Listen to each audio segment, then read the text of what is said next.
A woman shivering in the snow, clutching her feverish child to her chest, is ignored by dozens of people rushing past. But when a stranger in a black car stops, the truth he discovers will shake the entire city. Stay with me until the end, because this story will change the way you see kindness forever. The night was bitterly cold.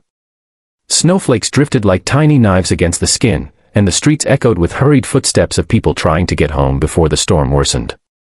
But on the side of the road, near a flickering streetlight, stood Clara, a young mother in a torn coat, holding her 5-year-old son, Eli, wrapped in a thin blanket. Eli's forehead burned with fever, his little body shivering uncontrollably.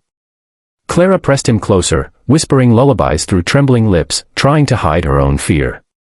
She had lost her job weeks ago, rent was overdue, and the small apartment they once called home had been locked by the landlord. Now, with nothing but a sick child in her arms, Clara begged for help. "Please, just a little warmth, he needs a doctor," she called to strangers passing by. But people turned away, pulling their coats tighter, pretending not to hear. Some even muttered under their breath, "Another scammer, another beggar." Clara sank to her knees in the snow, tears freezing on her face. Eli coughed weakly, his small hand clutching her scarf.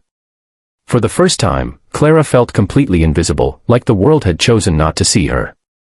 Just as her hope was fading, headlights cut through the falling snow. A sleek black car slowed down, its tires crunching against ice. The window rolled down, and a man in a tailored suit leaned forward. "Are you all right?" his deep voice asked. Clara's eyes met his. She didn't recognize him yet, but he was Alexander Grant, one of the wealthiest men in the city, a millionaire who could have easily ignored her like the rest. But for reasons even he didn't yet understand, he didn't drive past.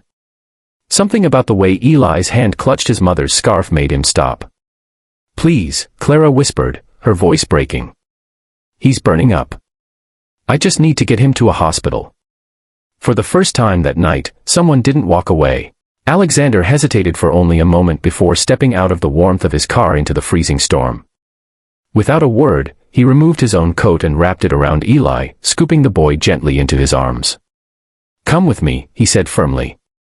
Clara followed, stunned, as Alexander placed Eli inside the heated car. They sped through the snowy streets toward the city hospital. Inside the car, Clara tried to explain through tears how she had lost everything, how no one would give her work because she had a child, how every door seemed closed. Alexander listened silently, his jaw tight. He was a man used to business meetings and boardrooms, not the raw desperation of a mother's fight to keep her child alive. But something about Clara's trembling voice cut through him in a way wealth never could. At the hospital, Eli was rushed into emergency care. Clara collapsed into a chair, shaking with relief and fear. Alexander stayed by her side, though he had no reason to. Hours later, when the doctor finally came out, he smiled softly. "Your boy will be fine. He just needs rest, warmth, and medicine." Clara broke down sobbing, whispering thanks to the doctor, to God, and finally, to Alexander. But Alexander wasn't finished. He turned to her and said, "You don't need to go back out there. Not again." Confused, Clara looked at him. Alexander revealed something Clara didn't know. Years ago, he too had been abandoned by his mother on a snowy night. A stranger had saved him then, and now, he couldn't turn away from her. "I'm not offering charity," Alexander continued. "I'm offering a chance. Come work for me. You'll have a home. Your son will have a future." Clara's lips trembled, unable to find words. She had been invisible for so long, and now, not only was she seen, she was given dignity. From that night on, Clara's life was never the same. The millionaire who stopped in the snow became more than a savior, he became family. And as Eli grew healthy and strong, Clara realized something powerful. Sometimes, the smallest act of kindness can ripple into a miracle that changes lives forever.